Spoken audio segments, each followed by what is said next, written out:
So, again, let's go ahead and get into the real meat and potatoes of the podcast. So, here we are with topic number 1. So, we finally got to see Danny Swift Garcia enter the ring at the 154-pound division.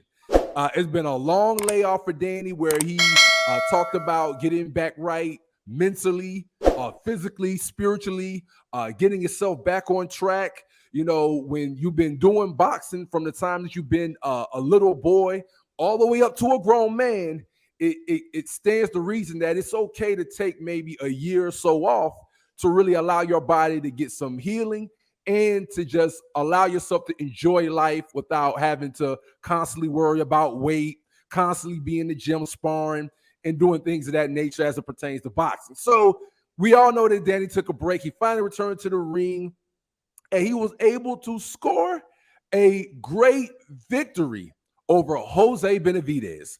So it now has a lot of people questioning what is possibly next for Danny Swift Garcia. So first, Q, I want to hear your take, my brother, on what did you think of the performance, but then let's touch on what's possibly next for Danny Garcia, because at the fight, we all know about Tony Harrison, who is a PBC stablemate. He was there ringside. They made sure that they had Jim Gray interview him. Had a nice interview with Jim Gray where, of course, Tony Harrison was talking about, hey, man, I'm praying that Danny Garcia wins because I'm next in line, or at least I want to be next in line for him to fight a real 154-pounder. And then there's also the talk of Charlo, who is also a PBC stablemate, although a lot of people don't think that the next fight would be immediately, a Charlo brother. But nevertheless, man, there's got to be somebody coming down the pipeline for Danny Garcia next. And so it's going to be interesting to see how that transpires, bro. But first, give me your take on Danny G. And how do you think he looked against a Jose Benavidez Jr., who at moments he was game, but it seemed like Danny Swift was just too swift, too fast, all that for Jose Benavidez, man. But Q, give me your take, bro, on Danny G this past weekend. Yeah, man. I honestly was impressed with his performance because he was pretty swift on his feet, which I'm not used to seeing him use his feet in the way that he did. And I feel like that's the right adjustment for him to make, moving 154 pounds. Because, at times he's pretty flat-footed, Mm-hmm. And I just feel like that's part of one of the big reasons why Errol Spence walked him down like he did and just obliterated him, just broke him down and just dominated him the whole night, systematically broke him down, followed him, around the ring with the jab, and just went to the body and did what Errol Spence do. But I was pretty impressed. First round I felt like I was like, I was thinking he probably was gonna get stopped. Jose Benavidez did. He got a decent jab and his work rate is pretty. He got a pretty decent work rate. Similar to his brother, but he's not his brother. Mm-hmm. He actually had both of his legs. He was shot in the leg even before the fight with Bud Crawford back in 40, and he because we saw Bud tweet about that, man. What did he say? I think Bud sent out a tweet where he's talking about it looked like Jose Benavidez has 2 legs tonight. Yeah. So, with that being said, man, I ain't see that, but with that being said, that's pretty cool. With that being said, I'm impressed more so with his performance. I feel like it was a dominant performance. He pulled away, and he deserved the victory. I didn't think it was a clean sweep. I didn't think he won every round, but I thought it was a good fight. And ultimately, man, I'm gonna tell you, man, the post-fight interview really even took over. Like, that stole the show to me, man, when he was vulnerable and spoke on. Because if you remember when we talked about, was he locked in for 154 pounds? Is he fully dedicated to the sport? And I talked about him with the Balenciaga slippers on the yacht. And I was like, man, I can't say he really locked in like that. I said, I feel like his life is too good. Because when you see him, Versace, him and his pops, they always fly, chilling, and looking like rappers with an honor rod. But this is really a moment of to show the world, man, that no matter how because I said his life was too good, so I didn't think that he would probably really be locked in other than to get a bag. But as it turns out, man,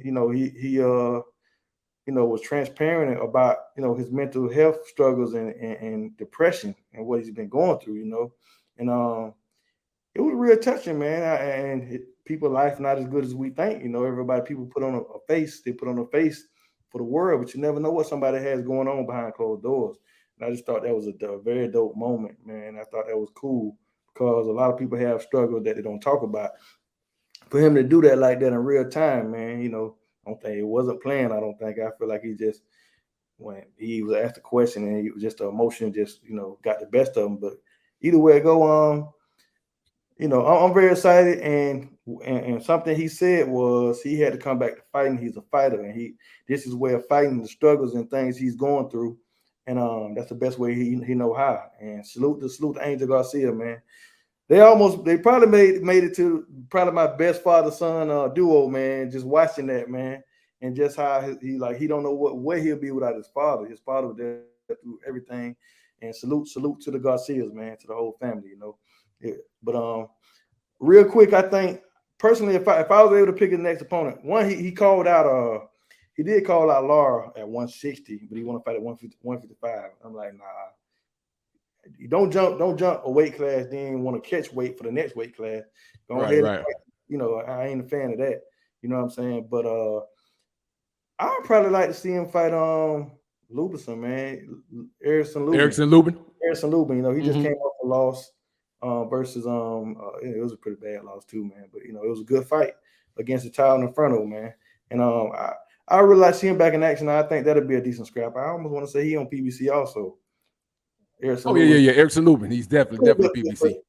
I mean, I like to see him in a good scrap. Oh, he called out Keith Thurman. He won't Keith Thurman. I think they've been jawing back and forth. And that'd be a rematch. That'd be a rematch. Keith Thurman took his oath, so he won't Keith Thurman. If Keith Thurman willing to come out, I'm sure Keith Thurman to jump up for that bag. So yeah, I came front, man. I love to see that. I love to see him and Keith Thurman again. What you say? Hey, man, you know what? I will say, man, it was an excellent performance by Danny Garcia, man. It was about as good as you could expect for a fighter who was coming off such a layoff. I will say I'm very intrigued to see what he does in his next bout. Because the one thing I will say, and I'm glad you mentioned Errol Spence versus Danny Garcia when you started your statement, because when I first began to watch the Danny Garcia versus Jose Benavidez fight, the first thing that I saw, bro, was dang, Jose is a good bit bigger than Danny. Like when you were watching him initially in the ring, you're like, okay, Jose's a bigger dude than Danny. But the one thing I will say that I saw that was really, really highlighted that separates Errol Spence from everybody is that what Jose Benavidez couldn't do against Danny is he could not catch Danny, but then also the one thing Spence does is it's relentless pressure with a high volume of punches. And what I think Jose Benavidez, if he had to do it over again, not saying he would have won, because I think Danny Garcia still would have beat him, but Jose Benavidez would have been a little bit more active and thrown a few more punches. There were a lot of moments where if you're Jose Benavidez, if you know you're the slower fighter, if Danny is proving that he's quicker than you, y'all can't have the same work rate. Like y'all can't be throwing the same amount of punches or even less than Danny when Danny is quicker. So I think, but overall, man, I still feel like I love the respect that both of them showed after the fight.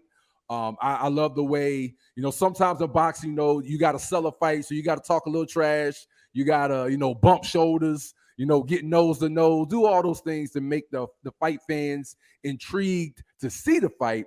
But I love for them to keep it within the ring and after a fight, give each other respect and salute each other for what they did in the ring. But nevertheless, man, going towards his next step, I'm really intrigued, bro, because to your point about the Lara statement that he made or the Keith Thurman statement, those kind of statements that he made about wanting Keith Thurman again or possibly wanting Lara and some of the things he said, it doesn't quite sell me yet that he's necessarily chasing a 154-pound title yet. Right. So it sounds like right now he wants to stay active. He wants to fight. But right now in his career, he's like, all right, I'm not going to really go chasing a 154 belt yet. I'm gonna just get some fights that I know the public wants to see.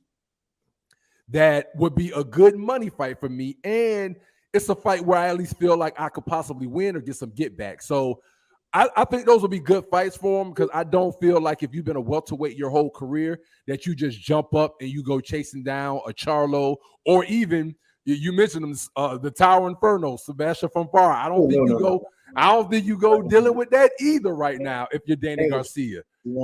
So I think right now it's a situation where he's got to sit back and be very calculated in who his next opponent is. But we'll see, man. And when it's all said and done, I'm happy to see Danny Garcia back in the ring, man. He's doing his thing. And so we'll see what happens in the future with Danny Garcia, bro.